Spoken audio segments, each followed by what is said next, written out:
Good morning. It gives me great pleasure once again to welcome the virtual audience and everyone who is participating in this Spotlight seminar. It gives me great pleasure to welcome each and every one of you to today's proceedings. Today, we do have a very important webinar that is part of our Spotlight series that has seen already 6 presentations by the academic staff of the Sir Arthur Lewis Institute of Social and Economic Studies, SALISES, on the St. Augustine campus of the University of the West Indies. At SALISES, we feel that the seminar series, the webinar series that we host and we term the Spotlight Initiative, we feel strongly that we have to, from time to time, celebrate the scholarly work of our fellows and academic scholars in SALISES. We have had Dr. Priya Mohan making 2 presentations based on her work in areas akin to climatic events and their impact on the economy. We have had Dr. Indira Rampasad presenting her research in the area of jurisprudence in Caribbean societies.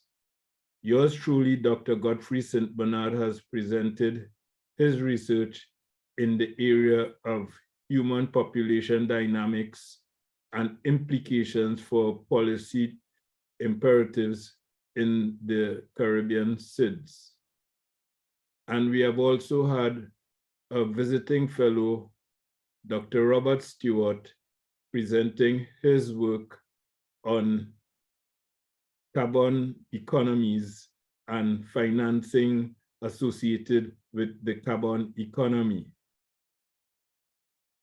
Dr. Bephyer Parey, whom you will be hearing from today, she has already made a presentation in her work that is specifically akin to disability studies in the Caribbean. And today she will be continuing making such a presentation in this webinar that we are going to be experiencing today. So I want to welcome Dr. Parey and really thank her for delivering her second deliverable in our seminar series. As you are aware, SALISES is not only about the Spotlight Initiative that we have embarked upon. We have already hosted 17 SALISES virtual forums which speak to development issues, critical development issues in Trinidad and Tobago, in the Caribbean region, and indeed globally. And we are very proud of those webinar series which we refer to as the SALISES virtual forums.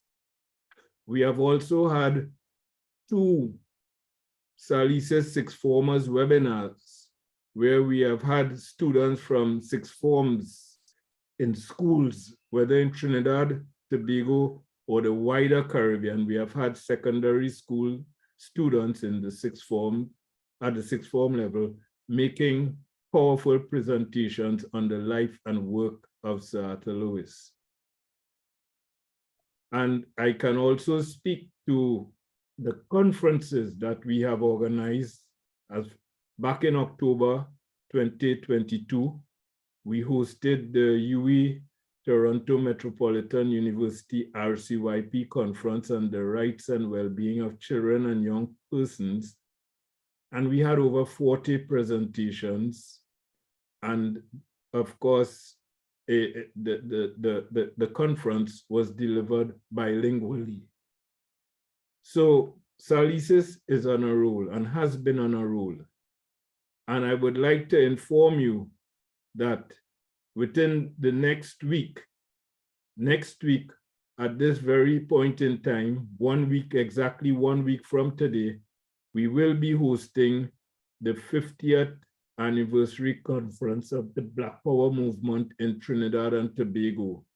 And I hope that many of you will take the opportunity and join us in that conference. It promises to be a worthy event. It promises to be a riveting event in terms of the roundtable discussions we will have featuring activists who were key players and actors during 1970 at the time when the Black Power movement gained momentum in Trinidad and Tobago. We also will have 15 contributed papers by noteworthy speakers, including the campus principal of the University of the West Indies, St. Augustine, Professor Rosemary Bell-Antwine. The Archbishop of Port of Spain will be one of our speakers, and eminent professors such as Professor Prisley Samaru, who is part of the organizing committee and indeed a key player in the organizing the conference, and of course, quite knowledgeable of the events of 1970 and beyond. So we expect that that will be a very informative event that one should not miss. That will be held on the 20th and the 21st of April 2023. And the good thing about the conference is that there's no charge. There's absolutely no charge. One can feel free to join virtually or in person. It will be held at the Daga Auditorium on the University of the West Indies campus in St. Augustine. So I've provided you with all of the information that you need to know about the conference. And between the 3rd and the 5th of May, SALISES will also be having another conference, which is the 24th annual SALISES conference. That will be a hybrid conference. You can join virtually, or you can attend physically. However, there is a registration fee dependent on the category you fall into. And of course, students of universities and secondary schools are free to join. There's no registration fee for students of universities and secondary schools. So we are having these huge events that are on the horizon, and we expect you to look out for them. So having said that, I think I have welcomed each and every one of you.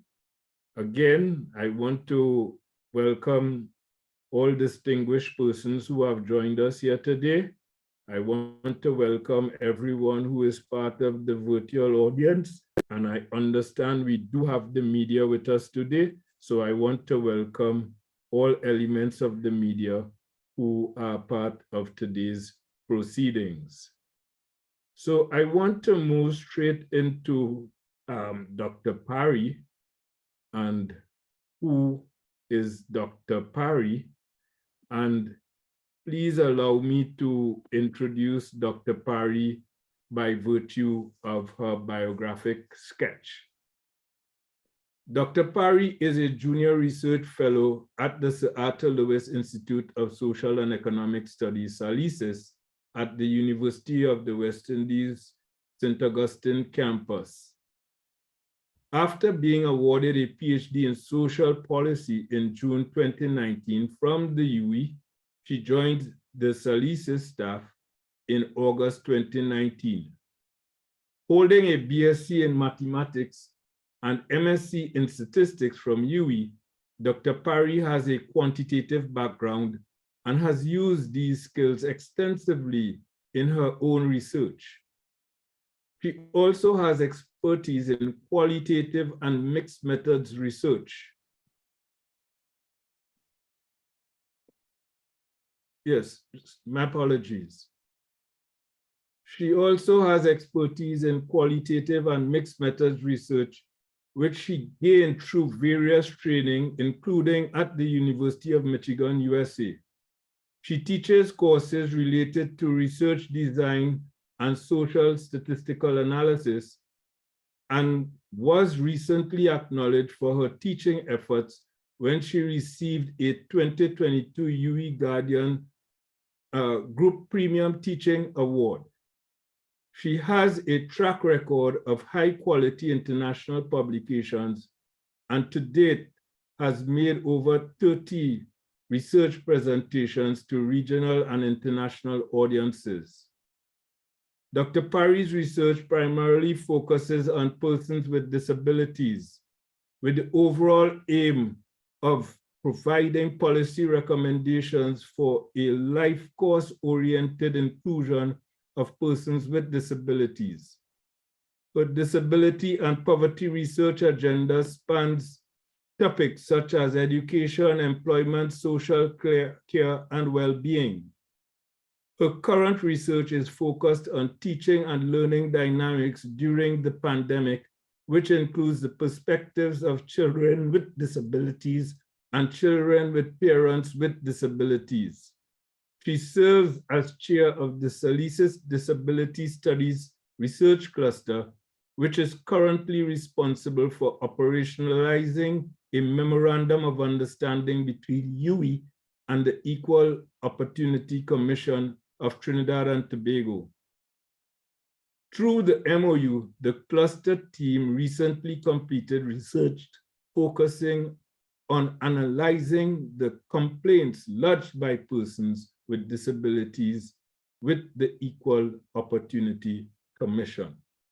So by virtue of what you just heard, you have been introduced to Dr. Parey, who will be our feature speaker today. As I said, SALISES and its academic staff takes great pleasure in sharing their research with the general public and all others who may be interested in what we are doing. In particular, we feel that our research is very important to development policy agendas, and we have no alternative but to share such research with as many communities as possible.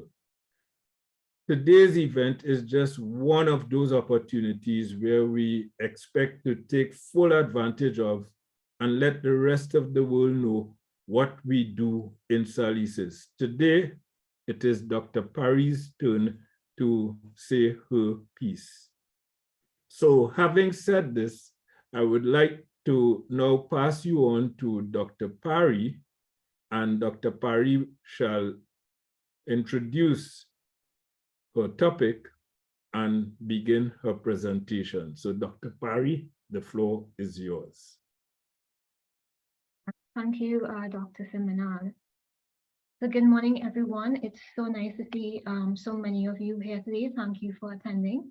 I do want to recognize Dr. Seminal, the acting director of the SALISES, who is spearheading the Spotlight Series initiative, and to thank him for the opportunity to present my research via the series. And today I am presenting on equal opportunity for persons with disabilities in Trinidad and Tobago, challenges and recommendations. I always like to begin presentations by looking at the international context because it has bearing on national progress. So internationally, there is the Universal Declaration of Human Rights.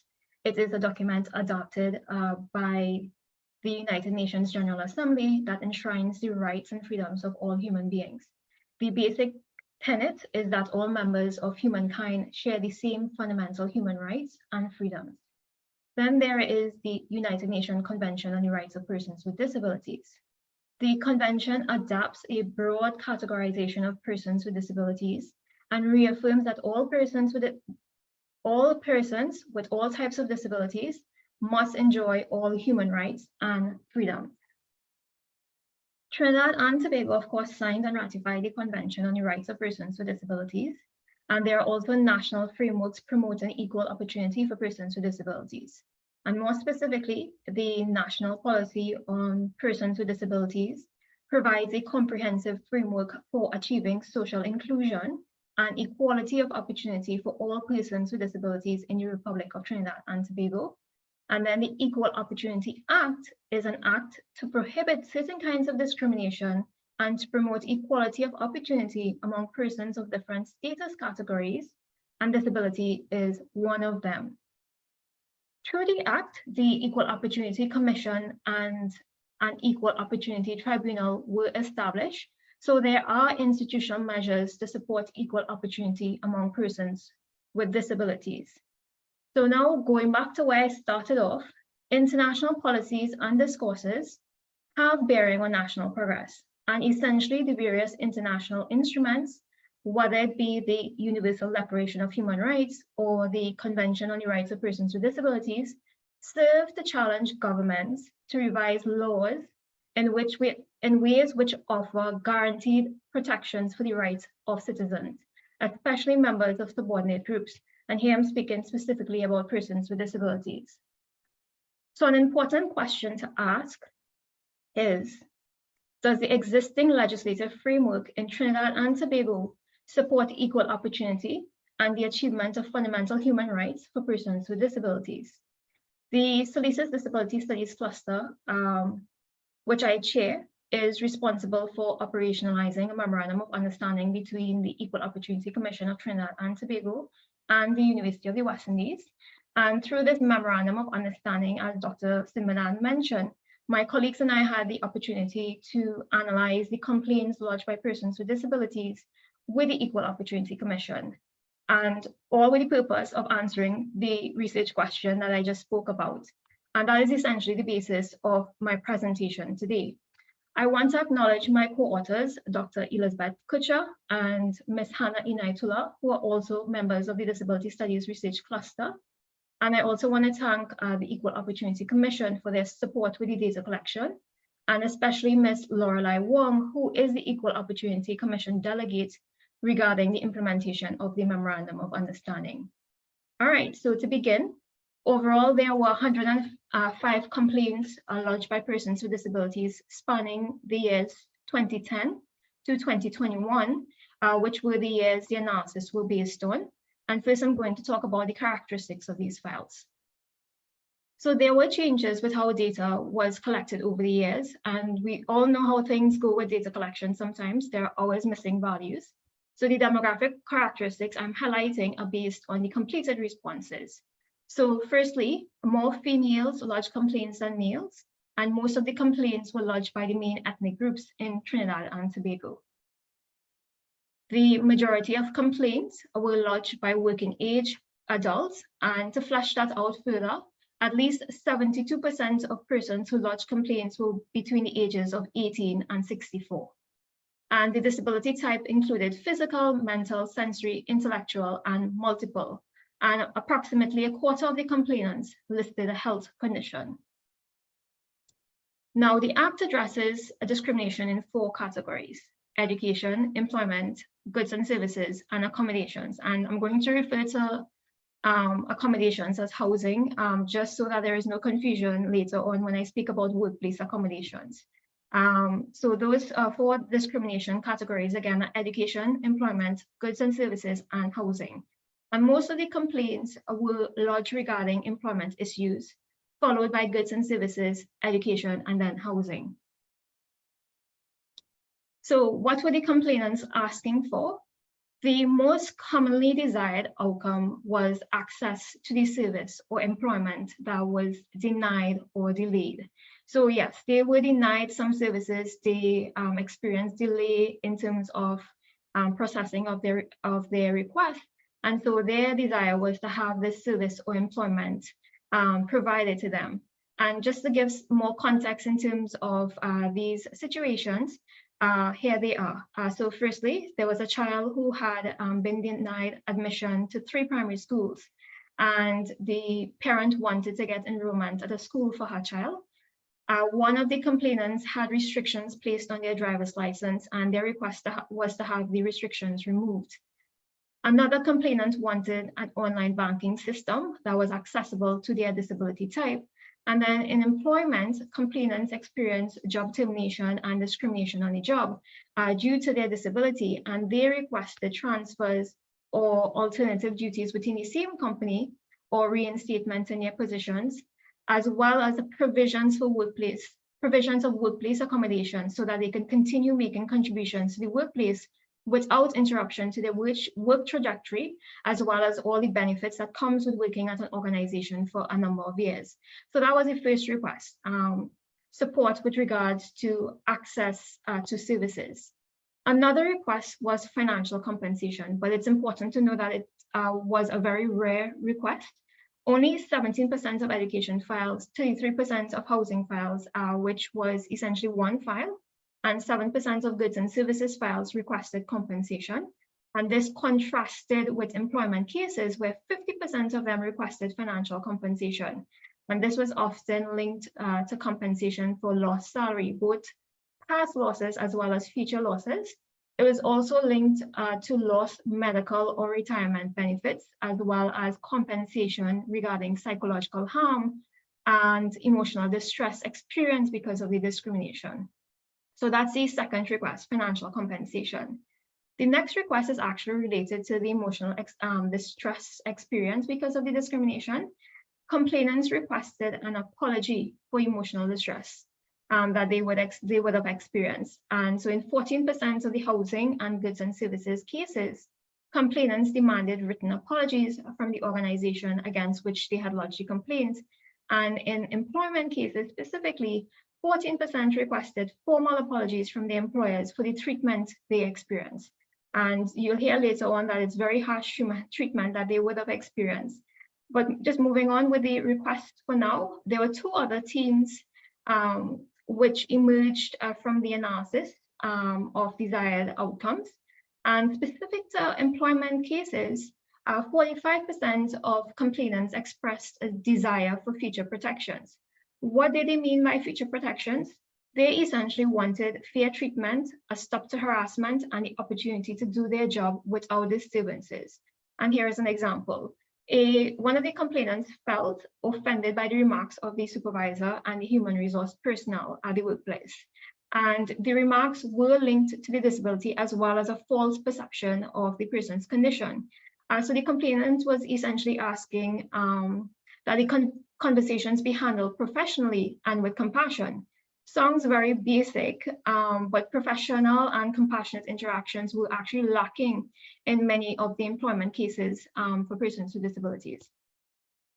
And similarly, some of the entries made in the human resources records neglected to consider the needs of persons with disabilities, specifically the need for workplace accommodations.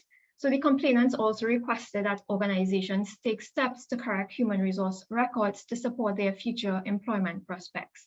And so that team had to do with future protection. And then the last team was for goods and services cases. Complainants further desired changes to policies or provider attitudes to spare other persons with disabilities similar negative experiences. So, for example, the individual reporting about the discrimination they face when applying for a driver's license requested that laws be implemented to protect drivers with disabilities, again, all with the aim of sparing other persons with disabilities the same negative experiences. All right, and so there were a number of requests made by persons with disabilities lodging complaints with the Equal Opportunity Commission. The big question is, though, did the complainants get what they wanted? And the short answer is mostly no. And because I have some time this morning, here is the long answer. So firstly, most complaints were closed by the Equal Opportunity Commission with no further action required by the target organization of the complaint. And this was in about 58% of the cases. Other complaints were withdrawn by the complainants, were ongoing or had unclear outcomes. And what's important is that only 13% of the cases were referred for conciliation or to the tribunal. And so what I'm going to do is take a closer look at the complaints that were withdrawn, closed, and referred. So starting off with complaints that were withdrawn, complaints were withdrawn by the complainants if they felt the issue was being resolved. And so this happened in about 46% of the withdrawn cases. And again, allow me to provide some examples. So the first example has to do with a parent whose child was denied entry into 3 primary schools. Eventually, that parent got her child enrolled at another primary school, so she withdrew her complaint. There was a situation as well where a child was waiting for a student aid to be assigned to her. And after a 6-month wait, the child received an aid and the complaint was withdrawn afterwards. And similarly, a complainant within the employment category withdrew their case because their employer was looking into the issue. Of course, it's nice that these issues were resolved or being resolved, but the important thing to note is that when cases are withdrawn, there is no additional redress for losses experienced during any delay or denial of service. And I think we need to admit that there is some loss incurred when a child does not receive a student aid on time, or when there is a delay regarding enrollment at primary school. But again, there is no way to treat with these losses.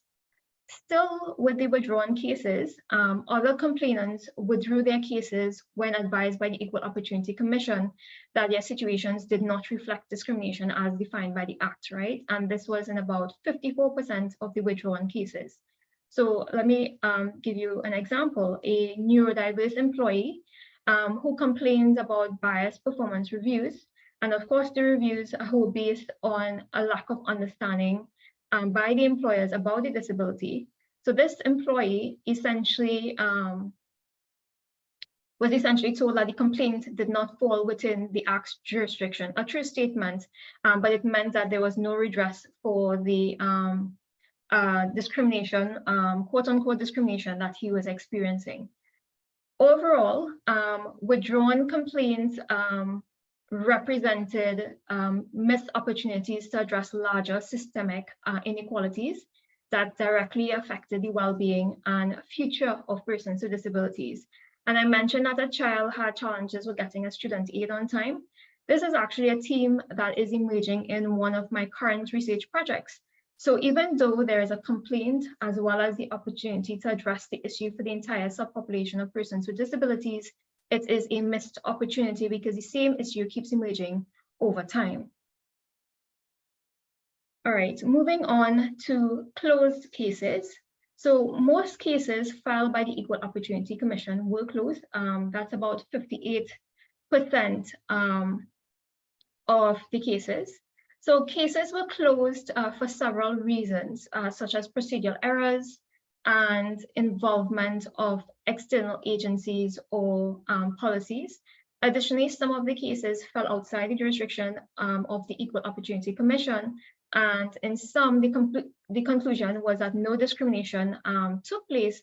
And then lastly, in others, those were closed at the request of the complainant. And I'm going to go in depth to talk about each one of these scenarios. So in terms of procedural errors, about 26% of the closed cases were closed because of procedural errors. And so after the complaint is lodged, the Equal Opportunity Commission reaches out to the complainant to obtain additional information. So some cases were closed if there was no additional response from the complainant. Another part of the investigation process involves the complainant appearing in person, and there was a case where the person did not appear face-to-face, so this case was also closed. There is also a window within which complaints should be made. So the Act requires that discrimination complaints be lodged within 6 months of the act of discrimination, and there were complaints that were lodged outside the window. And although there are provisions made for exceptional services, none were granted for disability cases. Another important finding is that there appeared to be a lack of transparency and knowledge of the processes among the complainants. So for example, one individual, one person with disability, lodged a complaint with a different organization, but receiving no response from that organization, proceeded to lodge a complaint with the Equal Opportunity Commission that the organization's system, that is the organization where the initial complaint was lodged, that system was inaccessible. And although the complainant received no response from the organization where the initial complaint was made, the Equal Opportunity Commission, in investigating the matter, was informed by the organization that the complaint was received, which indicated that the organization's system was accessible. So the complaint lodged with the Equal Opportunity Commission was nullified.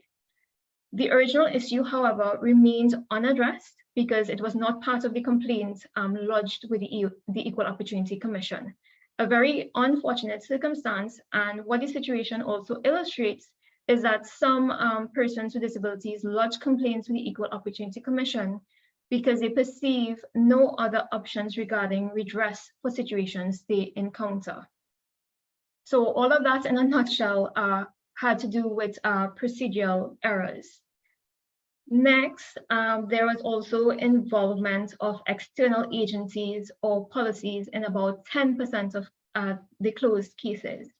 So although complaints could be simultaneously filed with multiple agencies, the Equal Opportunity Commission did not address cases that were under investigation or could be addressed by other agencies.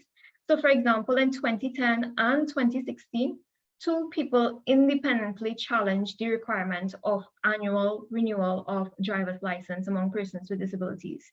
And this, of course, is very different from the rest of the population, where it is possible to renew for another 5 or 10 years. So in 2010, the person who made the complaint was informed that the relevant ministry would address the matter. But then the same issue arose 6 years later. And because there is a ministry responsible for the change, the Equal Opportunity Commission did not get involved in addressing the issue. We're still with the closed cases. And so another reason cases were closed was because there was a conclusion that no discrimination took place. And this was in about 53% of the closed cases. So for example, some persons with disabilities require accommodations or extra support at the interview stage, but were not provided to them. And the conclusion was that no discrimination took place. Another scenario is that job termination occurred because of inability to perform certain job duties without the option of alternative employment. And again, the conclusion was no discrimination took place. Many cases were lodged, many cases were closed because they fell outside the jurisdiction of the EOC. And this happened in about 38% of closed cases. And so, for example, instances of maladministration, inefficient service, or malice did not meet the definition of discrimination. Additionally, it was concluded in some cases that discrimination could not take place if complainants did not formally disclose their disability to the employer. Of course, persons who were disclosing did not always get the accommodations that they needed, right? And in cases like these, because the person disclosed, it doesn't mean that the conclusion is going to be that discrimination took place, as in the example I would have shared before. So even though some of the cases were speaking about the lack of disclosure among persons with disabilities, there were cases where disclosure did happen, but it didn't mean that the person was accommodated, nor was there a conclusion that discrimination had taken place. And then in cases where workplace accommodations were required, the Equal Opportunity Commission usually deferred to the employer to determine if providing workplace accommodation would result in unjustifiable hardship for the employer. So it's a little more complicated when you take that into consideration. And then the final finding with closed cases was that a limited number of cases were closed at the request of the complainant. And this was specifically in about 5% of the closed cases. So there was a case initially referred to conciliation. However, the complainant indicated that they were neither interested in financial compensation, nor did they want their disability to be disclosed in public records if the case were to move on to the tribunal. So they requested for the case to be closed. And then there was another case that was referred to the tribunal. The person was unable to pursue the referral because of the costs involved. So let me just say, at the tribunal stage, persons with disabilities are required to use personal resources to seek legal counsel. And so this complainant was actually experiencing a medical condition that resulted from on-the-job negligence, and they were unable to finance their care for the medical condition, so legally resolving the issue with the employer was impossible. As I mentioned before, only about 13% of the cases were referred for conciliation or to the tribunal.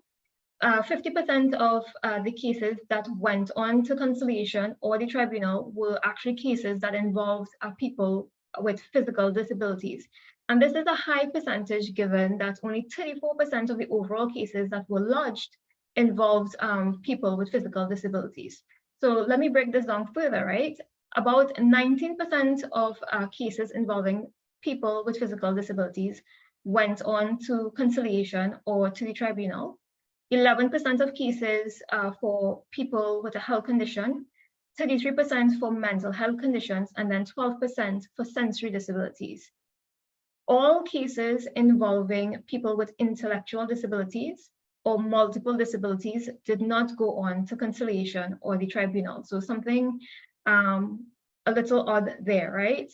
And then another thing that was quite interesting is that the greatest percentage of cases referred to conciliation or the tribunal were related to cases of employment discrimination. So two main statistics with regards to referred complaints. In analyzing the complaints though, a common theme across all of them had to do with support and documentation. So for example, one of the complainants had the support of a trade union, and the trade union had submitted recommendations to the organization to resolve the issue, but they were not implemented. And because there was evidence of this non-implementation, the result was a referral to conciliation. In another example, the employer claimed that the complainant could not be accommodated by transferring them to an accessible location because duties were location specific. But the job description, which was a physical document, did not support the claim. So again, there was some sort of redress for that complainant. And so from what I shared, in most cases, complainants did not receive what they requested. The Act seeks to address discrimination, and from its application to the complaints, although correctly applied in the context of discrimination, persons with disabilities were denied equal opportunity. And I think an important consideration in discussing equal opportunity is its definition. So there are three conceptualizations of equality.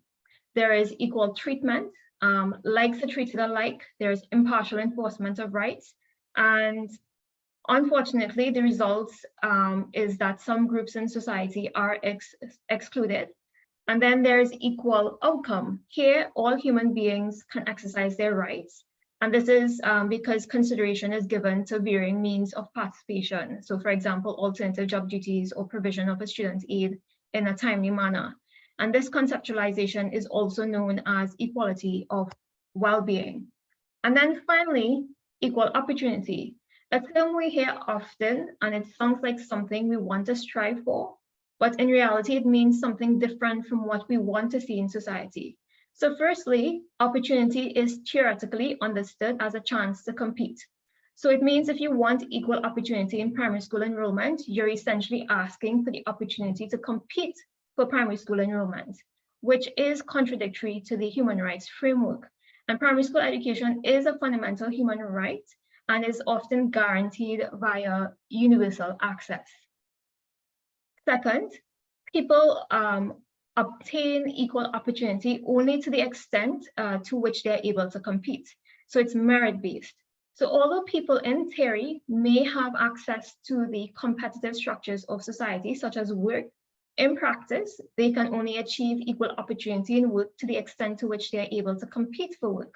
So in other words, if they are able to compete for work, that is, if they do not have the necessary educational qualifications or whatever else is required for the job, then they will not achieve equal opportunity in work.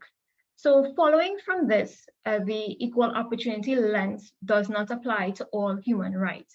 It applies to work because of the economic system operating in society, and that's another discussion by itself. However, it certainly does not apply to other aspects of society, such as education and adequate healthcare. Again, international and national policies promote universal access to education and healthcare, and persons with disabilities should not have to compete for these. So those were the two main findings of our work. And let me just recall the question posed at the beginning of my presentation. Does the existing legislative framework in Trinidad and Tobago support equal opportunity and the achievement of fundamental human rights for persons with disabilities? So the Act does not support equal opportunity as it is focused on discrimination. And we saw from the findings, persons with disabilities certainly do not have equal opportunity. And more importantly, related to the second part of the question, the equal opportunity lens cannot guarantee achievement of human rights. And so though in Trinidad and Tobago, though we have signed the international agreements and implemented legislation to protect the rights of persons with disabilities, there are gaps to be filled and much work to be done to promote rights among persons with disabilities, and more so well-being among them. And so as far as recommendations go, I want to share three with you. So the first is related to the complaint process and its accessibility to persons with disabilities. I spoke about the 6-month period and restrictions of exceptional circumstances. These criteria mean that there is no redress for persons with disabilities outside this time window. And some cases were also closed due to insufficient information provided by the complainant or futile attempts to contact them. Now, there are varied reasons for delays in filing cases or lack of timely responses, such as the intensity of the trauma. So let me just say that just reading about the experiences that some persons with disabilities would have experienced was very traumatic. So imagine being the person who experienced the situation. So one of the reasons there is perhaps a delay in filing cases is because of the intensity of the trauma. And then there is the issue of extra cost. And there is evidence that persons with disabilities face extra costs when accessing services. So accessing the complaint form online, returning missed calls, or even appearing in person all have attached costs to them. And these costs need to be considered in the process. It also seemed to appear that there was a lack of information on the process, and altogether, all of these needs to be taken into consideration when evaluating the process. And actually, if you were to think about it, these considerations raise the questions of whether the process is accessible to everyone who wishes to lodge a complaint. Another consideration is a case, as for a case to reach a tribunal, persons with disabilities are required to use personal resources to seek legal counsel. And this part of the process certainly does not reflect the extra costs of disability and the fact that persons with disabilities are among the poorest in society. So definitely the process needs to be reevaluated with regard to the extra cost persons with disabilities experience, as well as the other things I would have mentioned about. The second recommendation is for adjustments to the Act. So cases such as maladministration or even harassment are not considered within the jurisdiction of the Act. There is a distinction between formal discrimination, which relates to organizational practices and policies, and interpersonal discrimination, which relates to informal interactions such as inappropriate jokes, rumors, or other negative verbal or non-verbal behavior. And from a legal standpoint, discrimination is defined as an organizational practice or policy that affects members of protected groups differently from other groups, but the more subtle and unprotected forms of discrimination also exist. And the Act's definition of discrimination, therefore, needs to be adjusted to protect against interpersonal discrimination. Now, the Act does speak to offensive behavior, but disability is currently not a protected status regarding offensive behavior. So definitely, if I had to say call for an immediate adjustment, it would be to include disability as a protected status with regards to offensive behavior. An additional consideration for updating the national legislation includes how protection may extend to persons who are perceived to have a disability, even if they do not disclose. From our review of the files, and understandably so because of the stigma associated with disability in Trinidad and Tobago, persons are hesitant about disclosure, so some measure to protect persons with disabilities who are reluctant to disclose is needed. And then finally, with regards to adjustment to the Act, it's not enough to mention reasonable accommodations in the Act. More guidance is needed, and there are recommendations in scholarly literature about what these guidance should entail. And one of the recommendations is for the establishment of an explicit numerical upper limit on the amount an employer should spend to provide workplace accommodations. So those three scenarios relate to the adjustment of the Act. And then lastly, there is a need to adopt an equality of well-being framework. So in terms of the process, when complaints are referred to the tribunal, public awareness is brought to injustices experienced by persons with disabilities. However, no cases regarding universal human rights, and so we're talking about education, and other basic human rights, no cases with regards to these were referred to the tribunal. The injustices, therefore, will remain hidden and unaddressed until the legislative framework is altered to emulate international human rights principles and guarantee protections for the rights of all citizens. And just to reiterate, the equal opportunity lens is inapplicable, and legislation should adopt an equality of well-being approach. And as a start, perhaps the unjustifiable hardship clause should be eliminated when universal human rights are considered. So that's rights related to education and other basic needs like housing and healthcare. Another important point emerging from the analysis of the case files is that for primary and secondary school education, housing and other goods and services which are considered fundamental human needs, the equality of treatment approach seems to be dominant, since some persons with disabilities are denied these services. And what is important to note is that such cases were solved on an individual basis with no attention paid to the systematic problems. And so a strategy to solve systematic problems is particularly important, as the same issues, and I would have mentioned a few of them, primary school enrollment, delayed assignment of student aids, and annual renewal of driver's license. These same issues emerge over time among different complainants and are still issues persons with disabilities experience even today. So a strategy to solve the systematic problem is important. And then lastly, in a similar vein, all the cases referred to the tribunal involves situations of competition. However, organizations are not necessarily being instructed to change their policies, but rather to treat one individual person equally. And in this regard, it is possible that the Equal Opportunity Commission is not exercising its full jurisdiction to effect the necessary policy and legislative changes needed to ensure the achievement of human rights and well-being among persons with disabilities. And a mechanism for amending policies at the organizational and national levels is pivotal to improve well-being among persons with disabilities. And so that's the final point for my recommendations and the end of my presentation. So thank you everyone for your attention. So over to you, Chair.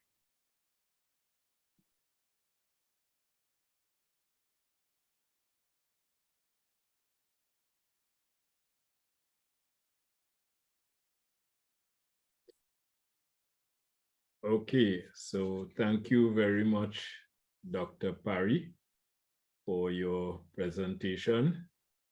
And as usual, you delivered in superlative terms.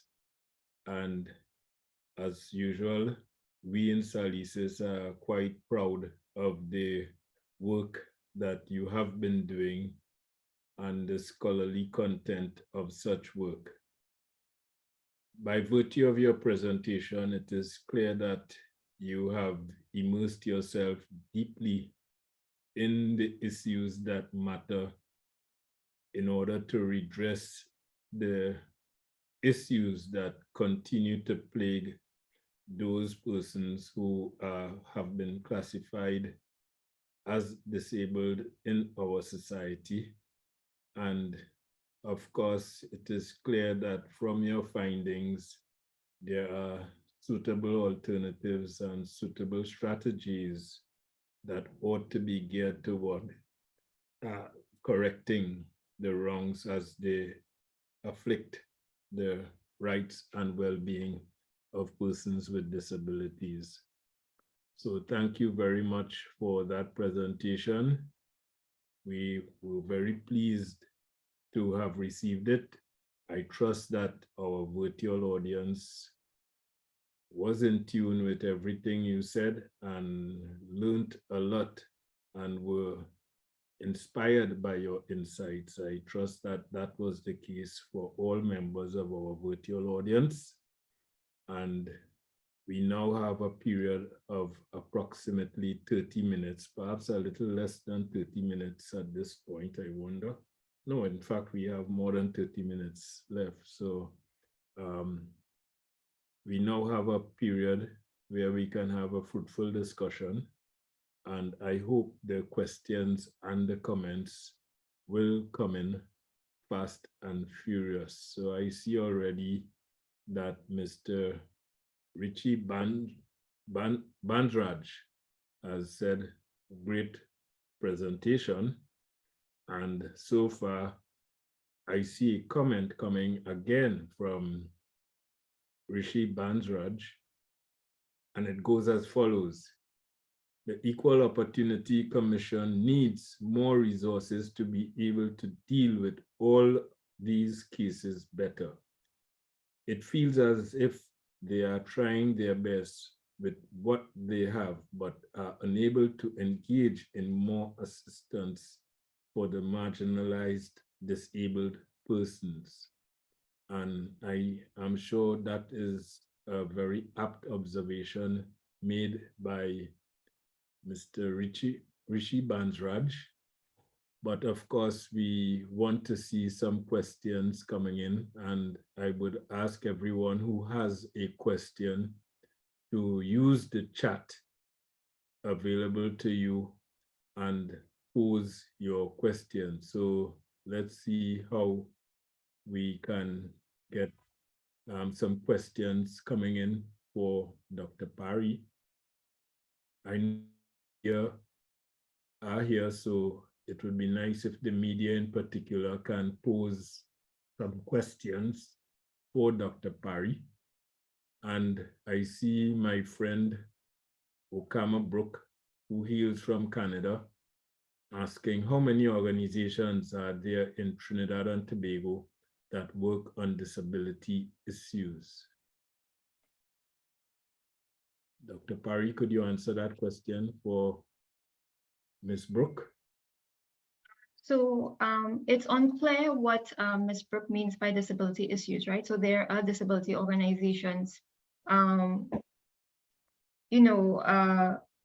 seeking the best interests of persons with disabilities, but whether they're actively pursuing the issues experienced by persons with disabilities is questionable. But in terms of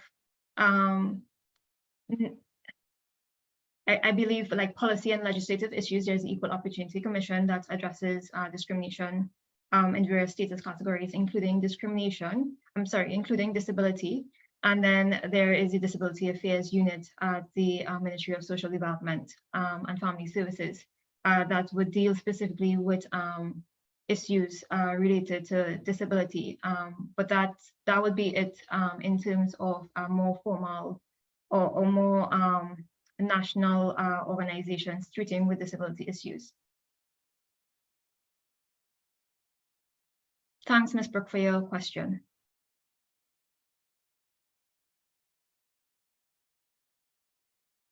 Okay. Let me see what's happening here as I go through the.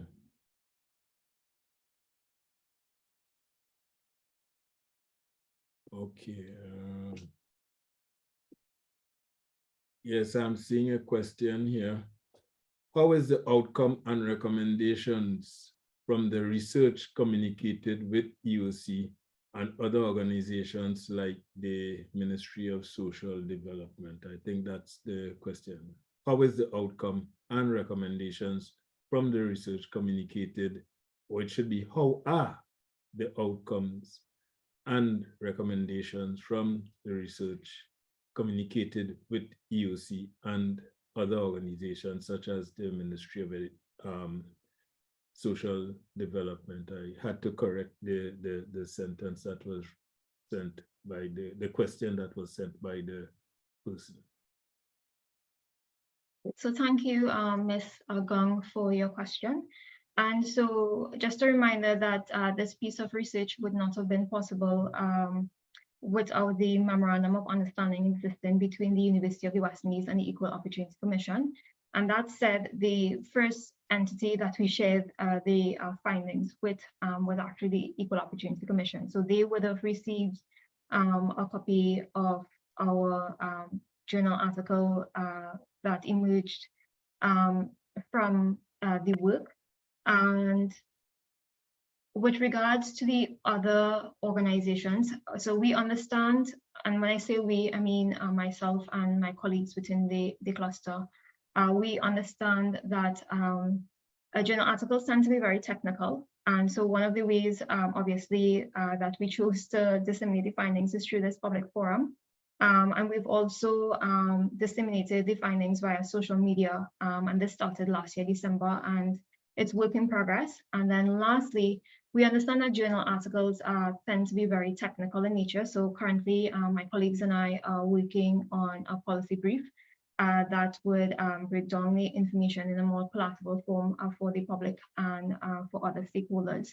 So that is something that is being worked on currently and will be shared with relevant stakeholders in the near future. So thank you again, Ms. Agong, for your question. Okay, and as we continue, Dr. Robert Stewart, our colleague, he asks, how does the culture of Trinidad and Tobago impact the ability to diffuse inclusion of individuals with disability into social and economic development? Is the political and cultural will at an adequate level?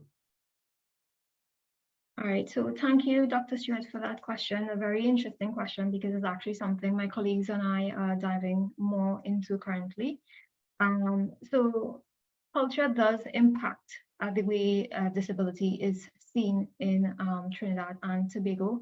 And because of that, it obviously would impact inclusion and even an understanding of how persons with disabilities live their lives and as well as what accommodations they may need.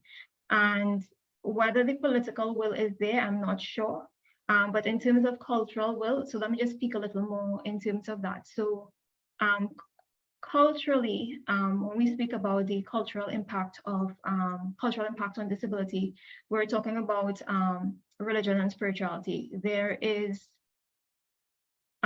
religion and spirituality does influence how disability is viewed in Trinidad. So persons with disabilities, from the research that has been done on the topic, is something that persons with disabilities rely on to explain their disability and also to find some sort of comfort with living with a disability. And so therefore, if we do need to address how persons with disabilities view their disability as well as solutions for including them, we do need to take into consideration the religious, spiritual perspective in the conversation. And I won't say whether the cultural will is there or not. I don't think that's the question to ask. The question to ask is, how do we use culture or the way that culture is influencing disability to ensure that persons with disabilities are included and achieve adequate well-being in society. So thanks again, Dr. Robert Stewart, for your question. Okay, and we move on to Tessa Pascal, who apparently is commenting on an earlier question that was asked. There are approximately 90 organizations doing work within the community of persons with disabilities that the Ministry of Social Development is aware of. So she is giving a number in terms of, organizations involved in such work. I don't know if Dr. Parey, if you can make a statement on, some of the main activities that some of these organizations may focus on in terms of their interventions to address and redress the plight of persons with disabilities in our society. So thanks, Dr. Seminard. That is an interesting question. It's actually a question I asked someone at the Equal Opportunity Commission just this week. And my understanding from what was shared is that they are not involved in terms of the equal opportunity process. I am sure that they are very vocal about the issues persons with disabilities experience. I mean, you see the newspaper articles emerging from several disability organizations, but in terms of their relationship or their partnership with organizations such as the EOC in ensuring that persons can seek redress, that is unclear at the moment. And well, I don't know, I'm taking the chair's prerogative at this point because the questions aren't coming as fast and furious as I would like them to come. But I see someone has something here, so let me give him or her the benefit of the doubt. And it goes like this. It comes from Marion Kent. At the level of education, are we really addressing relevant access and equal opportunities for children with disabilities? This question is based on what appears to still be archaic concessionary allowances for children to sit national exams, especially seeing that they are supported by student aids. They appear to not have similar support at exam levels. Okay, so that's a very complex question. So let me just start off by saying this is actually a piece of research that I'm currently undertaking, looking at the education experiences of children with disabilities in government primary and secondary schools. And there are a lot of interesting findings emerging from that piece of research. And yes, the person who posed the question is very right. We're not really addressing relevant access and equal opportunities for persons with disabilities. And let me just correct that statement, right? We don't want to seek equal opportunity. Again, equal opportunity has to do with competition. You're not supposed to be competing for primary or secondary school education. Those are fundamental human rights. But whether they have the opportunity to equally participate in the school system, I don't think that we can answer in the affirmative to that question. For many reasons, it has to do with the accommodations available within the school system, and not only physical accommodations, but the same things the person who posed the question is speaking to, the human resource personnel that are needed to support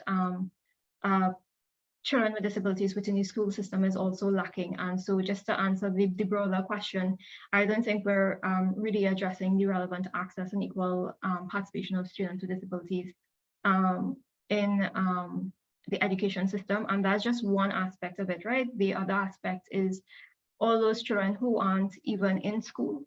There are a number of students who are denied the opportunity well, let me just not say opportunity. So there are many students who are denied enrollment in primary school. There are many students who fall through the cracks. And then there is also the issue of special schools in Trinidad and Tobago. The ministry itself recognizes that the curriculum is very different from the mainstream school and special schools, and therefore some of these children are not getting the same quality of education as their peers who are enrolled in mainstream schools. So the situation with regards to education in Trinidad and Tobago of children with disabilities is very complex and does need a lot more research to fully understand the situation. But thank you for your question. I didn't quite grab your name, but thank you for your question. Yes, the name was Marion Kent. Okay, all right. Thank you, Marion, for your question. Okay, and further, Tessa Pascal continues by saying that the organizations conduct awareness, advocacy, education, therapies, and other social services. I suppose it's in response to the question. Yeah, so thank you, Tessa, for supplementing my answers. Honestly, my work has not focused on organizations in Trinidad and Tobago, so I am not fully aware of the services nor their involvement in promoting the rights of persons with disabilities. So I appreciate your supplementary answers to the questions that are being posed. And then again, Catherine Agong, she says here, during the data collection, how did you treat with barriers from senior managers or officials due to the lack of their knowledge of the needs of the disabled communities? Ms. Agong would have to provide some clarification, please. Just to say, we looked at the case files that were lodged with the EOC, so we just had the files that the person with disability would have lodged. And so in terms of directly interacting with anybody like involved in those cases, we weren't. So the question, if Ms. Agong could add some context or provide more detail, would be helpful. Okay, so I guess Ms. Agong can use the chat to provide further details if she so wishes to do so. And again, Dr. Robert Stewart is asking, are we seeing a reasonable enough pace of local policy implementation that supports disability inclusion along social and economic dimensions? So thank you, Dr. Stewart, for your question. I think Dr. Stewart knows the answer to that question and probably wants to get me in trouble with my answer. But here goes, right? So the answer is no, the pace is not reasonable enough. I understand that the ministry is probably working with the resources that they have. And so the pace is perhaps understandable. But just to give some context, so just recently I was reading a thesis focused on disability in Trinidad and Tobago, and the thesis was published in 2014. And within the findings of that thesis, had something along the line of that the legislation, disability legislation, was being drafted and that it should be available like within the year, and that was in 2014, and we are now in 2022. And so I think that example in itself should answer the question in terms of pace. And so perhaps to go back to your question, Dr. Stewart, in terms of will, perhaps the will is there. Perhaps, there are persons who are on board on ensuring that all of these instruments are in place to ensure the rights of persons with disabilities are guaranteed. But again, the resources are perhaps not in line with what the pace should be. So thank you again for your question. Okay, thank you for your responses so far, Dr. Parey. The questions are still not coming as quickly and as steadfastly as perhaps one would wish to have them come. I want again to pick, there are a number of things, I heard that I want to sort of interrogate a bit. And you spoke to opportunity as, correct me if I'm wrong, a chance to compete. Why compete? Why does it have to be competition? If you can answer that. So that's not my definition, right? That's a theoretical definition. That's a definition that's in literature. When they speak about opportunity, it speaks to competition. And so therefore, when we speak about equal opportunity, you're essentially, again, asking for the chance to compete in something. And therefore, any instrument based on equal opportunity is not going to guarantee the achievement of fundamental human rights, especially rights which are guaranteed through universal access. So just to answer your question, I understand your question, but it's not my definition of opportunity. That's the definition in the literature. And just from looking at how the law is implemented in terms of how it's applied and in terms of the outcomes for persons with disabilities, I could definitely see that it is the outcomes are based on competition, essentially. It's based on competition. It's not based on the fact that this person is entitled to basic education and therefore we need to provide it. It's based on the organization of society. And we know that the society is organized by capitalism. So that's where the competition part of it, I believe, comes from. It all has to do with how society is organized. Okay, because why I asked that, I am really thinking that, there is a right to education, a right to decent work, a right to comfortable housing, and the list goes on in terms of all these rights.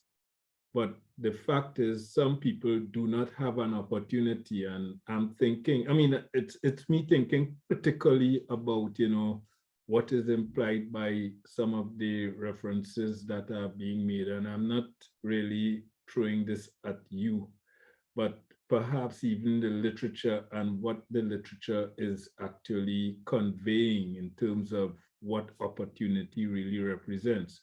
And again, I am really thinking of opportunity from this standpoint of it's really probabilistic in nature. I mean, if one has no opportunity whatsoever, the probability of accessing a right is zero. But then there are persons dependent on other characteristics have variable probabilities of, accessing an opportunity. And an opportunity is really a chance, so to speak, to access something that you ought to have access to. And once you have access to it, I mean, of course, the quality may vary because we talk about access to education. People may have access to education, but the education you have had access to is perhaps different from what others would have had.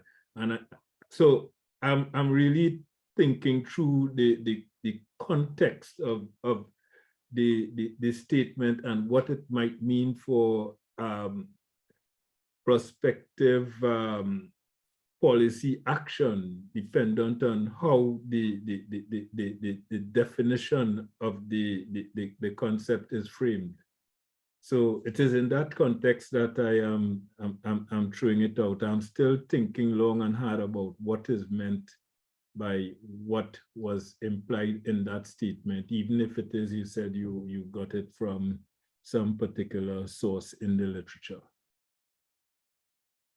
And I'm throwing this out because I'm marking time too for some other people to come up. Yeah, but I'm also not gathering a question from your comment, Dr. Simonat, so it's why I'm also not responding. No, well, it's not that thinking through it's meant things. to be a question. It's Yeah, okay. Me commenting on the statement and really trying to vent in terms of, what could be behind all of this after all. But just to say, Dr. Simonat, like how we think about access to education, for a person without disability in terms of, okay, the person has access to opportunity, but then the quality of education would be different. It's not the same in the context of persons with disabilities. So a person with disability might have access to the education system, but still may not get an education. And so that is a huge difference. They might have access to the system, but might not get an education at all. And it all has to do with the accommodations that are provided for persons with disabilities in society. It's very different for persons with disabilities and persons without disabilities. And so therefore, if we're taking into consideration the outcomes or even participation among persons with disabilities, we can't think about it in the same lens that we think about how other persons have access to things.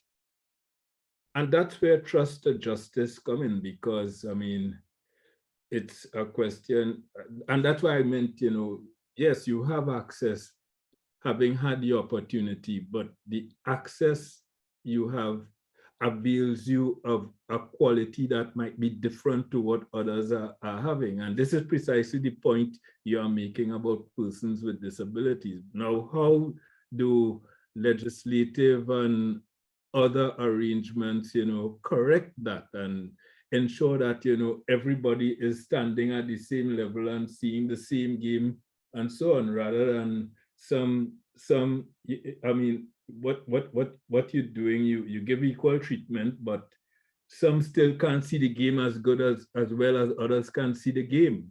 So it comes right back to, you know, this whole notion of, you know, and I like to think of it in terms of, yes, there is difference. And we talk about equality and equity and justice because we start on the premise that there is difference between social groups, right? Some people have African descent, some people are East Indian, some people are Muslim, some people are Christian. There is difference on the basis of certain conceptual characteristics of human beings. But given that difference, there are still issues about, you know, access to opportunity, access to condition that we would perhaps like to assign, you know, equal status to, in terms of whether you have equal access to opportunity, equal access to condition, and even beyond that, you can talk about equity, right? Because equality and equity, they are somewhat different. I mean, you can provide equal treatment to people who are substantially different, but that does not mean to say at the end of all equity has been achieved because you have assigned equal treatment and so on. And in order to facilitate that equity, it may mean that you have to embark upon processes consistent with, you know, how we go about facilitating justice in our process to in our processes to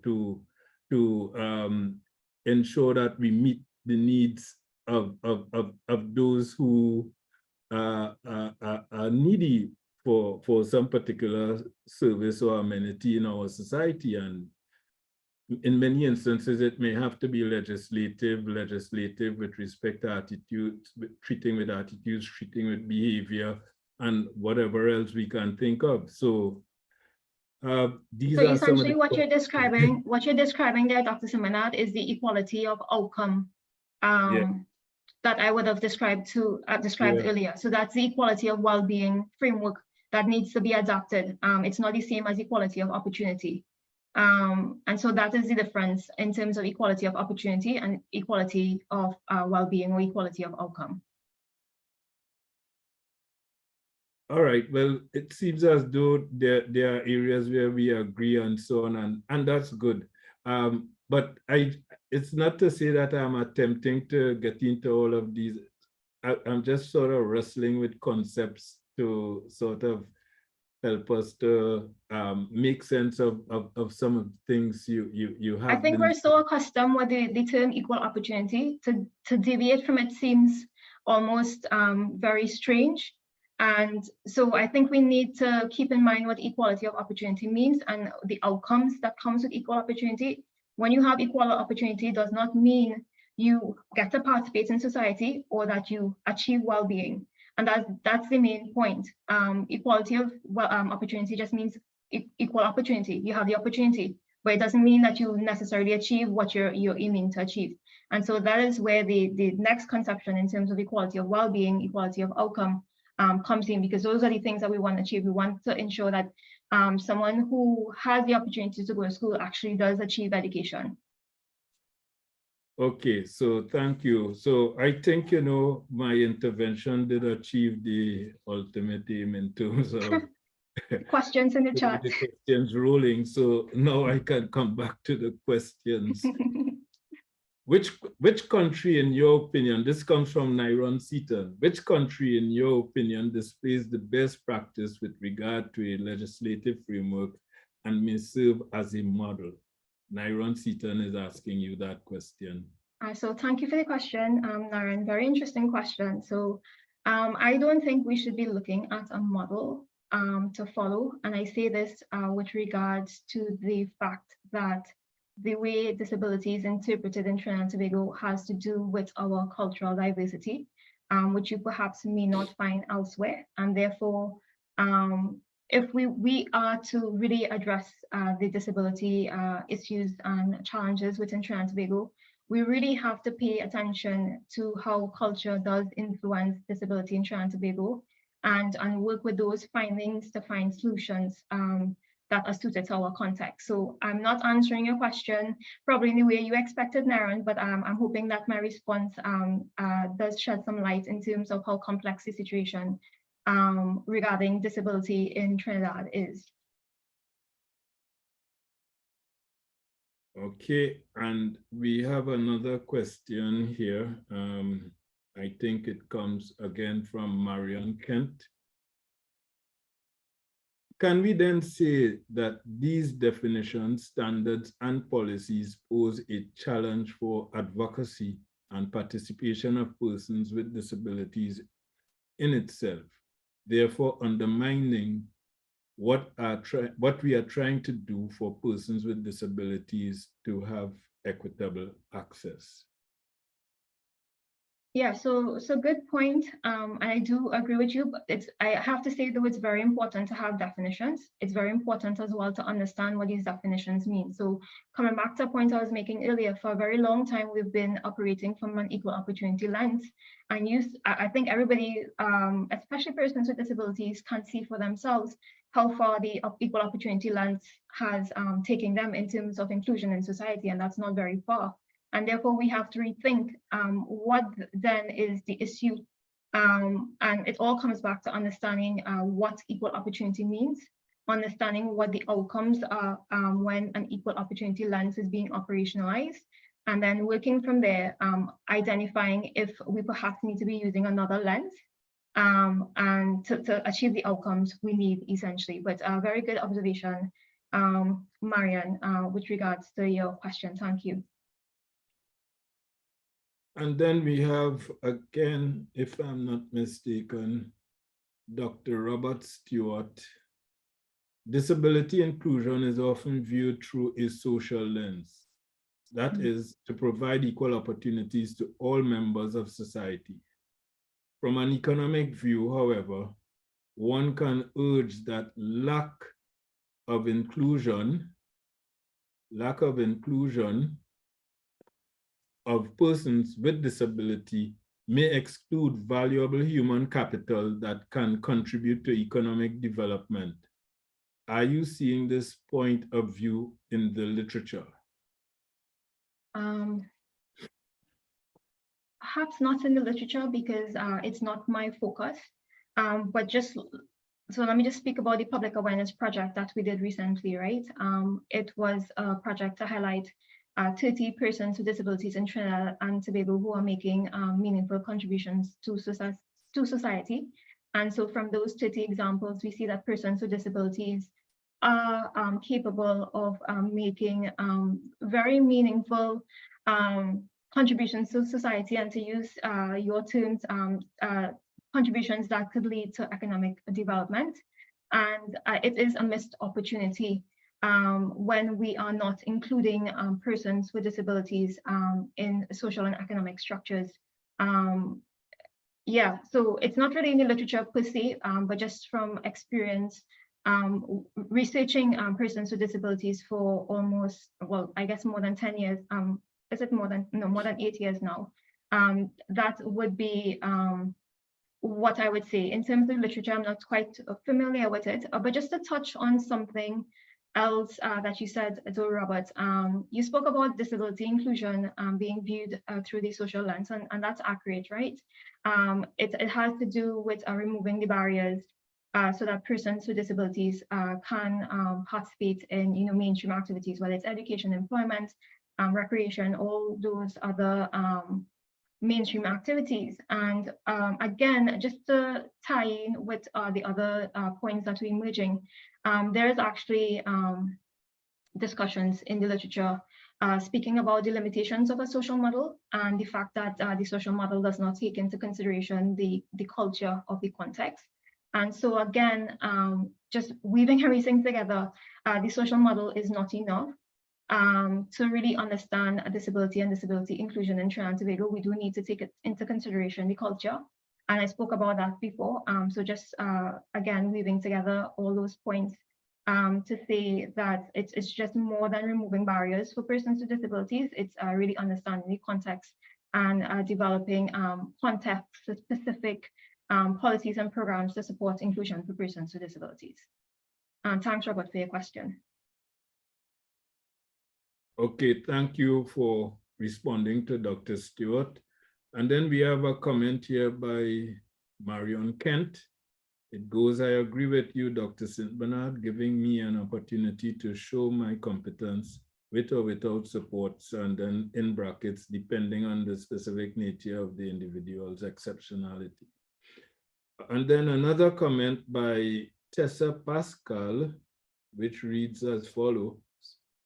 When we speak about equal opportunity for persons with disability, we automatically think their employment is affected by their disability rather than their work ethic. Persons with disabilities have some of the same bad work habits as those without disabilities. And then another comment here by Marion Kent, who says, I'm in support of you, Dr. Stewart. This is the point. I was slowly moving toward because in the end, the social and economic negative impacts can be presumed to continue to exist.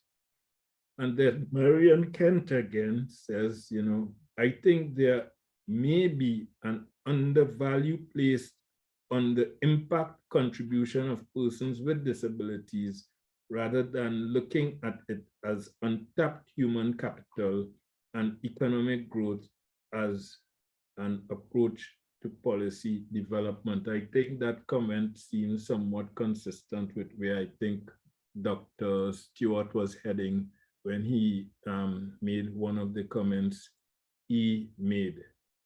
And then I see here a question, and I think this will have to be the very last question, right, from Marion Kent. In your research, was there representation from Tobago in gathering your data? I'm not sure of how accessible or if persons in Tobago have had the opportunity or knowledge of this Equal Opportunity Commission. Okay, so great question, Marion. I don't know your designation, so it's why I keep calling you by your first name. I apologize if I should be addressing you otherwise, but just to say that's a very important question because a lot of the research I've done so far has focused on Trinidad only because of access to the community of persons with disabilities in Tobago. But just to answer your question, yes, there were persons from Tobago who had access to the equal opportunity process. I just from engaging in the process, I am very aware that you can submit a complaint or lodge a complaint via various means. So you can submit a complaint online, via email. So those online methods of lodging a complaint are there, and therefore persons with disabilities, whether in Trinidad or Tobago, would have access to the complaint process, the complaint system. And yes, I believe that the EOC's dissemination of their services is done both in Trinidad and Tobago, so persons in Tobago will have access or have knowledge about the Equal Opportunity Commission and what it does. So thank you again, Marion, for your question. Okay, so I think we have virtually come to the end of this spotlight lecture delivered by Dr. Parey. And as I said before, it is SALISES' way of allowing its fellows, scholars, researchers to have a time when they can deliver a lecture tantamount to a keynote lecture, focusing on issues that are dear to the research that they do. And of course, Dr. Parey did so and delivered superlatively in terms of her day at the crease, so to speak, if I'm to use cricketing terms.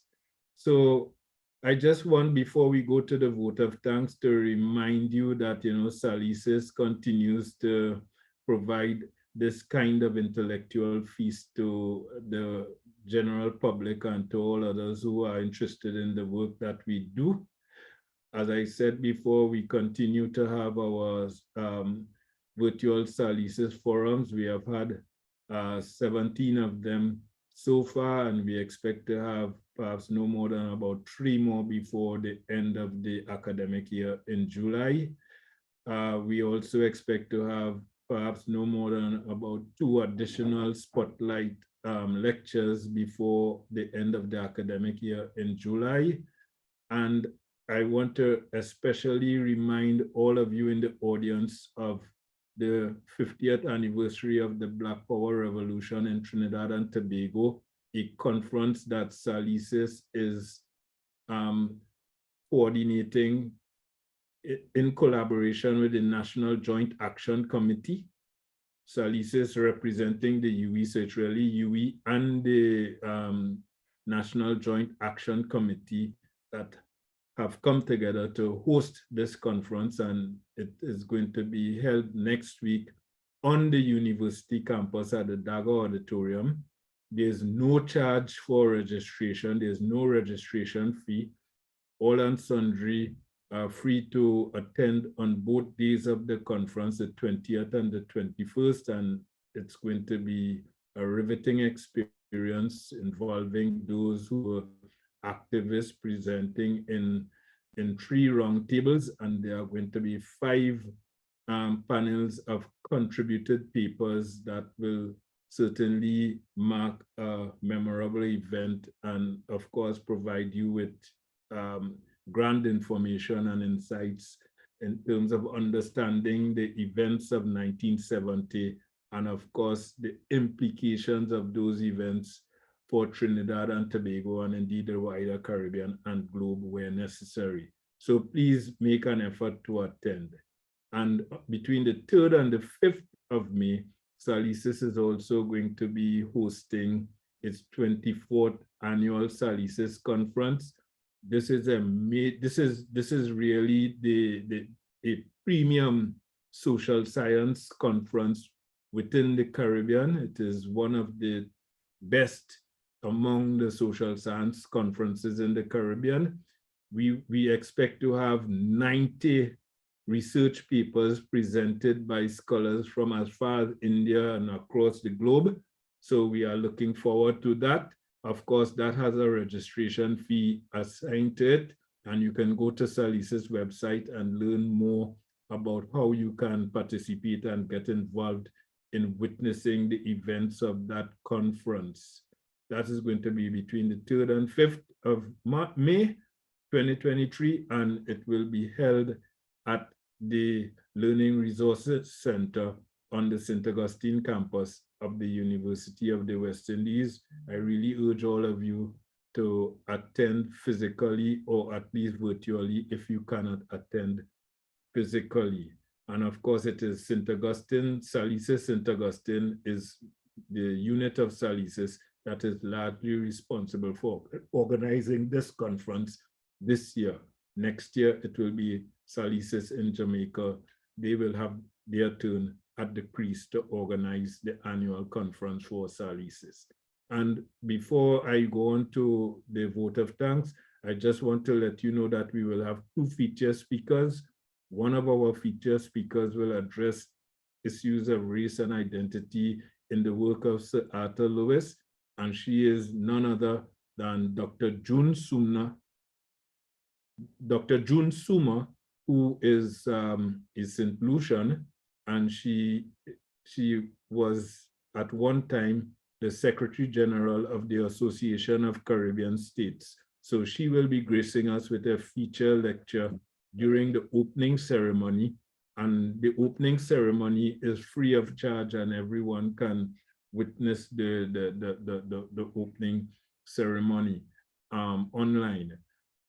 Also, there will be a keynote, a distinguished lecture, and that distinguished lecture is going to be addressing issues of, the relevance of GDP in measuring wealth in societies. And that is going to be delivered by Dr. Pushpam Kumar, who is the Chief Economist associated with the United Nations Environment Program.